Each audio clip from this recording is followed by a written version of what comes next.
രാഹുൽ ഈശ്വർ അങ്ങനെയാണോ അങ്ങനെയുള്ള ആരോപണമുണ്ട് കേട്ടോ. വിദേശ ഫണ്ട് വരുന്നുണ്ട്, ഇഷ്ടം പോലെ പണം അങ്ങോട്ട് ഒഴുകുന്നുണ്ടെന്ന്. താങ്കൾ ജന്തർ മന്ദറിൽ എത്തിക്കഴിഞ്ഞല്ലോ അല്ലേ?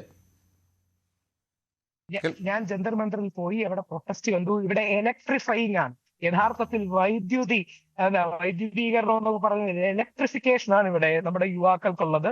നമ്മുടെ യുവാക്കൾ ഇൻകുലാബ് സിന്ദാബാദും ഭാരത് മാതാ കി ജയും വന്ദേ മാതരവും ജയ് ഗാന്ധിയും ജയ് ഭഗത് സിംഗും ഒക്കെ വിളിച്ച് വരുന്നതാണ്. ഇതിൽ ആരാ വിദേശ ഫണ്ട് പറയുന്നത്? യഥാർത്ഥത്തിൽ നേരെ സർക്കാരിന് അനുകൂലമായി ഈ 15,000 മുതൽ 20,000 രൂപ തരാമെന്ന് പറഞ്ഞ് ഇവിടെ പല ഇൻഫ്ലുവൻസേഴ്സിനും ഇമെയിൽ അയച്ചിട്ടുണ്ട്. ആ ഇൻഫ്ലുവൻസേഴ്സ് ഫ്രെഡി പോലെ വളരെ ക്രെഡിബിലിറ്റി ഉള്ള, ഫ്രെഡി ലെഫ്റ്റ് ആണ്, ഞാൻ ലെഫ്റ്റ് അല്ല, പക്ഷെ ഫ്രെഡി അടക്കം അതിന്റെ തെളിവുകൾ സഹിതം പുറത്തു വിട്ടിട്ടുണ്ട്, കൺസൾട്ടൻസിയുടെ പേര് വരെ. അതായത് യഥാർത്ഥത്തിൽ സർക്കാരിന് അനുകൂലമായി പ്രൊപ്പഗൻഡ ചെയ്യാൻ 15,000 രൂപ വെച്ച് കൊടുക്കുകയാണ്. അവിടെ ഇന്ത്യയിലെ യുവത്വം ഉണർന്ന് പോരാടുകയാണ്. രണ്ട്, അഥവാ ഇന്ത്യയിലേക്ക് ഫോറിൻ ഫണ്ട് വന്നു എന്നിരിക്കട്ടെ, വന്നിട്ടില്ല, അവർക്ക് ചുമ്മാ പറയുന്നതാണ്. വന്നെങ്കിൽ നമ്മുടെ ഏജൻസീസ് എന്ത് ചെയ്യായിരുന്നു? ഉറങ്ങിക്കൊണ്ടിരിക്കുകയായിരുന്നു. ഇവിടെ ഫോറിൻ ഫണ്ടിന്റെ ഭാഗത്ത് നിന്ന് ആരാ വന്നത്? യഥാർത്ഥത്തിൽ അവിടെ ആഹാരം വെച്ചു കൊടുത്ത പ്രധാനികൾ ആരാന്നറിയാമോ? നമ്മുടെ കേരളത്തിൽ നിന്നുള്ളവർ. അതിന്റെ വീഡിയോയും വന്നിട്ടുണ്ട്. കേരളത്തിൽ നിന്നുള്ളവർ ജന്തർ മന്ദറിലേക്ക് ഫുഡ് അയച്ചു കൊടുക്കുകയാണ്, എന്നിട്ട് പോവുക. ഈ നാട് ഉണർന്നെണീച്ച് പോരാടുകയാണ്. അതിന് ഒരു രാഷ്ട്രീയപരമായി സാമൂഹികമായ ഉത്തരവില്ലെങ്കിൽ വിദേശ ഫണ്ടാണെന്ന് പറയുന്നതിന് എന്താ അർത്ഥം? ഇപ്പൊ എന്റെ സുഹൃത്തു കൂടിയായ അർണബ് ഗോസ്വാമി അടക്കമുള്ളവർ American CIA deep state funding ആണെന്ന് പറയുന്നുണ്ട്. ഇപ്പൊ ട്രംപും ജിഹാദിയായ, പണ്ട് മുസ്ലിങ്ങളെ മാത്രമേ പ്രശ്നം ഉണ്ടായിരുന്നു, ഇപ്പൊ അമേരിക്കക്കാരും പ്രശ്നമായ.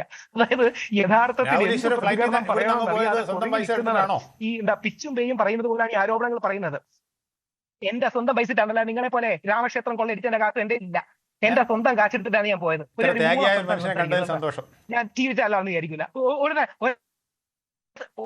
ഒരുതരം മാന്യതയില്ലാത്ത സംസാരം സംസാരിക്കുന്നത്. അല്ലല്ല, ഞാൻ ചോദിക്കുന്നത് താങ്കൾ ഇത്തരത്തിൽ പറഞ്ഞതുകൊണ്ടാണ് യാതൊരു ഫണ്ടിങ്ങും അവിടെ നടന്നിട്ടില്ല. പക്ഷേ ഇവിടുന്ന് ഫ്ലൈറ്റിൽ കയറി നിരവധി എല്ലാവരും കയ്യിൽ നിന്ന് പൈസ ഇട്ടാണ് ഇത്തരം സമരത്തിന് പോകുന്നതെങ്കിൽ താങ്കൾ സമരം സംഘടിപ്പിച്ചിട്ടുണ്ടാവില്ല. ഞാൻ ആയിരക്കണക്കിന് സമരങ്ങൾ കേരളത്തിലടക്കം സംഘടിപ്പിച്ചിട്ടുള്ള ആളാണ്. എനിക്കറിയാം എങ്ങനെ ഒരാൾ വരും, എത്ര ബുദ്ധിമുട്ടിയാലാണ്, ഏത് ത്യാഗവും സഹിച്ച ആളുകൾ ഇതിന് ഇങ്ങനെ എത്തണമെന്നുണ്ടെങ്കിൽ അതിന് വേറെ ചില മെത്തേഡുകളുണ്ട്.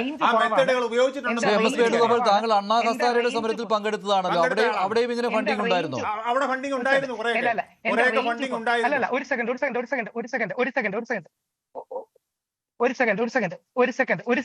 എന്താ അറിയോ മഞ്ജുഷ, എന്റെ റേഞ്ച് കുറവാണ്, അതുകൊണ്ടാണ് ഞാൻ പറയാൻ എനിക്ക് സമയം തരണം. അണ്ണാഹസാരയുടെ ഫണ്ട് ഇവർ മേടിച്ചു കാണും. ഞാൻ അണ്ണാഹസാരയുടെ സമരത്തിന് പോയതാണ്. ഞങ്ങൾ ആരും ഫണ്ട് മേടിച്ചില്ല. ഫണ്ട് മേടിച്ച് രാജ്യത്തിന് വേണ്ടി പോരാടേണ്ട ആവശ്യം നമുക്കില്ല. സ്വാതന്ത്ര്യ സമരത്തിന്റെ കാലം തൊട്ട് സ്വാതന്ത്ര്യ സമര സേനാനികളെ പിന്തുടരുന്നവരാണ് നിങ്ങൾ. അപ്പൊ നമുക്ക് ഫണ്ട് മേടിക്കേണ്ട കാര്യമില്ല. ഫണ്ട് മേടിക്കേണ്ട ചില ആൾക്കാരുണ്ട്. അല്ല, അപ്പൊ എന്തുകൊണ്ടാണ് പ്രതിപക്ഷത്തിന് ഇതുപോലെ സമരം സംഘടിപ്പിക്കാൻ കഴിയാത്തത്? അവർക്ക് ഇതിനുള്ള കഴിവില്ലാത്തതുകൊണ്ടാണോ? ഇവിടുത്തെ ഇന്ത്യ മുന്നണിക്കോ അല്ലെങ്കിൽ കോൺഗ്രസിനോ ഇങ്ങനെ ഒരു സമരം സംഘടിപ്പിക്കാൻ കഴിയാത്തത് എന്തുകൊണ്ടാണ്? അവർക്ക് ഇതിനുള്ള കഴിവില്ലാത്തതുകൊണ്ടാണ്. അവർ ഇവിടുത്തെ ജനങ്ങളെ സ്വാധീനിക്കാൻ അറിയാത്തതുകൊണ്ടാണ്. അവർ ഇവിടുത്തെ വിദ്യാർത്ഥികളെ ഇൻഫ്ലുവൻസ് ചെയ്യാൻ കഴിയാത്തതുകൊണ്ടാണ്. ഒരു സെക്കൻഡ് മഞ്ജുഷ ഒരു സെക്കൻഡ്. അദ്ദേഹത്തെ കാട്ടി ബഹളം വെക്കാൻ എനിക്കറിയാം. വേണമെങ്കിൽ നമുക്ക് ഒരു ഷൗട്ടിംഗ് ഇല്ലെങ്കിൽ അദ്ദേഹത്തെ കാട്ടി ബഹളം വെച്ച് സംസാരിക്കാൻ കാണിക്കാം. രണ്ട്, ശരി, ഞാൻ അതുകൊണ്ടാണ് എന്റെ ഇന്റർനെറ്റ് വീക്കാണ്. അതുകൊണ്ട് മാത്രമാണ് ഞാൻ പറയുന്നത്. രണ്ട് കാര്യങ്ങൾ. ഒന്ന്, സമരത്തിൽ നിങ്ങളൊക്കെ ഫണ്ട് മേടിച്ചിട്ടാണ് പോയത്. ഞങ്ങളൊക്കെ പോയത് ഈ രാജ്യത്തോടുള്ള സ്നേഹം കൊണ്ടാണ്. കോൺഗ്രസിനെതിരായിരുന്നുള്ള സമരം, അണ്ണാഹസാരയുടെ സമരത്തിന്, ബാബാ രാംദേവിന്റെ സമരത്തിന് നിങ്ങളൊക്കെ കാശ് മേടിച്ചിട്ടാണ് പോയത്. ഈ രാജ്യത്തിന് വേണ്ടി അന്ന് 2G സ്പെക്ട്രം ഒക്കെ അടക്കം ഉണ്ടായിരുന്നു. ഈ രാജ്യത്തിന് വേണ്ടി പോരാടിയതാണ്. ഈ കാശ് മേടിക്കുക എന്ന് പറയുന്നത് ഊള ആർഗ്യുമെന്റ് ആണ്. അത് പറയരുത്, അത് വൃത്തികേടാണ്. നിങ്ങൾ സ്വയം ഡീമീൻ ചെയ്യുന്ന പോലെയാണ്. ഇനി രണ്ട്, പ്രൊട്ടസ്റ്റിന്റെ കാര്യം പറഞ്ഞല്ലോ. ശബരിമല പ്രക്ഷോഭത്തിന് ആദ്യം ജയിലിൽ പോയത് ഞാനാണ്. അതായത് എന്റെ മുത്തശ്ശി, എന്റെ അമ്മയും ഞാനും. ഞങ്ങളും സമരമൊക്കെ കണ്ടിട്ടുണ്ട് സാർ. സമരം ആരുടെയും കുത്തകയൊന്നും അല്ല. രണ്ട്, ഈ നാട്ടിൽ ഇടതുപക്ഷത്തിന്റെ BJP ചെയ്യുന്നതിനെക്കാട്ടി അപ്പുറം ഇടതുപക്ഷ പ്രധാനം സമരം ചെയ്തിട്ടുള്ളവർക്ക് നാഷണൽ ഇമ്പാക്ട് കുറവാണ്. കോൺഗ്രസ്സുകാർ സമരം ചെയ്തിട്ടില്ലേ? അപ്പൊ ഒരു സമരത്തെ ബഹുമാനത്തോടെ കാണണം. രണ്ട്, മോദിജി ബഹുമാനത്തോടെയല്ലേ കാണുന്നത്? അതുകൊണ്ടല്ലേ ആ മനുഷ്യൻ രാത്രി 12 മണിക്ക് കഴിച്ച് ഫേസ്ബുക്ക് വീഡിയോ ചെയ്തു. അതിനെങ്കിലും ബഹുമാനിക്കണം. അതായത് മോദിജിയുടെ സ്വരം എന്താ? മോദിജിയോ അമിത്ഷായോ ഈ ഫണ്ടിന് ഈ സംരംഭത്തിന് വെളിയിൽ നിന്ന് ഫണ്ട് വന്നെന്ന് പറഞ്ഞു. ഒരുതരം ഈ വാട്സപ്പിലെ സുമേഷ് കാവിപ്പടയുടെ ലെവലിൽ സംസാരിക്കരുത്. മോദിജിയോ അമിത്ഷാജിയോ അജിത് ഡോവലോ അജിത് ഡോവൽ എന്ന് പറയുന്ന ഇന്ത്യൻ ജെയിംസ് ബോണ്ട് ഇവിടെ ഇല്ലേ? വിദേശ ഫണ്ട് വരികയാണെങ്കിൽ പിന്നെ പുള്ളിക്ക് എന്താ പണി? പുള്ളിയുടെ സാലറി കൊടുത്തിട്ടിരിക്കുന്നില്ല. അപ്പൊ അങ്ങനെയല്ല, ഒരു ആർഗ്യുമെന്റോടെ മീറ്റ് ചെയ്യണം. യഥാർത്ഥത്തിൽ രഞ്ജിനി ഹരിദാസ് കാശ് മേടിച്ചിട്ടാണ് പോയതെന്ന്. രഞ്ജിനി ഹരിദാസ് ജീവിതത്തിൽ ഉണ്ടാക്കിയ കാശിന്റെ 10-1 കാശ് ഇവർ ഉണ്ടാക്കിയിട്ടുണ്ടോ? രഞ്ജിനിയെ പോലെ ഒരു പ്രമുഖയായ വ്യക്തി അദ്ദേഹത്തിന്റെ കൺവിക്ഷനോട് കൂടി പോയതാണ്.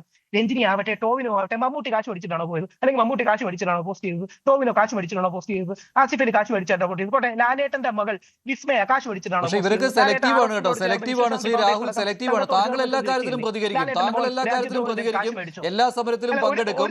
അല്ലല്ല രാഹുലെ, താങ്കൾ എല്ലാ സമരത്തിലും പങ്കെടുക്കും, എല്ലാ കാര്യത്തിലും പ്രതികരിക്കും. പക്ഷെ ഇപ്പോൾ താങ്കൾ പറഞ്ഞ പേരുകാരുണ്ടല്ലോ, അവരൊക്കെ സെലക്റ്റീവ് ആണ്, അവസരവാദമാണ്. എന്താ ഞാൻ മനുഷ്യ കാര്യം പറയട്ടെ, അല്ല അവസരവാദം അല്ല, അവർ പ്രതികരണ തൊഴിലാളികളല്ല. എന്തോ ഇനി കൂടെ പറയാം, അതാണ് സെലക്റ്റീവ് എന്ന് പറയുന്നത്. എന്നാ പിന്നെ ഇതിലും പ്രതികരിക്കരുത്. ഒരു വർഷത്തിലധികം ആശാവർക്കർമാർ വെയിലും മഴയും കൊണ്ടുള്ള സമരം ചെയ്തിട്ട് അവരാരും പ്രതികരിച്ചില്ല. അല്ല, അവരെ താങ്കൾ കൂട്ടുപിടിക്കേണ്ട, താങ്കൾ എല്ലാ കാര്യത്തിലും പ്രതികരിക്കുന്നയാളാണ്. ശ്രദ്ധിക്കൂ, അതുകൊണ്ടാണല്ലോ താങ്കൾക്ക് വിദേശ ഫണ്ട് ഇറങ്ങിയുള്ള ആരോപണം നേരിടേണ്ടി വരുന്നത്. അങ്ങനെയല്ല മഞ്ജുഷ, അങ്ങനെയല്ല മഞ്ജുഷ എനിക്ക് ബഹളം വെക്കാൻ പറ്റില്ല. ഒരു സംഗതി ശ്രദ്ധിക്കൂ, ജൂലൈ 20 ഈ നാട്ടിലെ യുവാക്കളെ ക്രൂരമായി അടിച്ചപ്പോഴാണ് ഈ നാട് ഉണർന്നത്. ഇനി മുരളി മനോഹർ ജോഷി ബി.ജെ.പിയുടെ സ്ഥാപക നേതാവും ഏറ്റവും ആദരണീയനായ ഒരു ഐഡിയോലോഗുമാണ്. മുരളി മനോഹർ ജോഷി ബംഗ്ലാദേശിൽ നിന്ന് ഫണ്ട് മേടിച്ചിട്ടാണോ പെൺകുട്ടികൾക്ക് നേരെ വരെ ബ്രൂട്ടാലിറ്റി ഉണ്ടായെന്ന് പറഞ്ഞു? അമേരിക്കൻ CAA മുരളി മനോഹർ ജോഷി ആസാരെയും ഫണ്ട് ചെയ്യുന്നുണ്ടോ?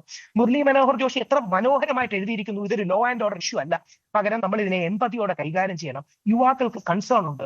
മുരളി മനോഹർ ജോഷി എന്ന ബി.ജെ.പിയുടെ സ്ഥാപക നേതാവ് കാണിക്കുന്ന മര്യാദ, മോദിജി കാണിക്കുന്ന മര്യാദ, അമിത്ഷായും അജിത് ഡോവലും മിണ്ടാതെയാണെങ്കിലും കാണിക്കുന്ന മര്യാദ ബാക്കിയുള്ളവർ കാണിക്കണ്ടേ? ദേശവിരുദ്ധരും അതുപോലെ തന്നെ വിദേശ ഫണ്ട് കൈപ്പറ്റുന്നവരും എന്നുള്ള ഒരു ചാപ്പ കുത്തുന്നുണ്ട്. അതിനുള്ള മറുപടിയാണ് ഇപ്പോൾ രാഹുൽ ഈശ്വർ നൽകിയത്. അഖിൽ, അല്ല, ഞാൻ ഈ ചർച്ചയിൽ എവിടെയെങ്കിലും അവർ അങ്ങനെയുള്ള ആൾക്കാരാണ് എന്ന് വിദേശ ഫണ്ട് ഉണ്ടെങ്കിൽ അത് അമിത്ഷാ അല്ലേ? വിദേശ ഫണ്ട് ഉണ്ടെങ്കിൽ അമിത്ഷായുടെ ഉത്തരം. കൂടുതൽ വാർത്തകൾക്ക് news 18 Keralam YouTube channel subscribe ചെയ്യുക.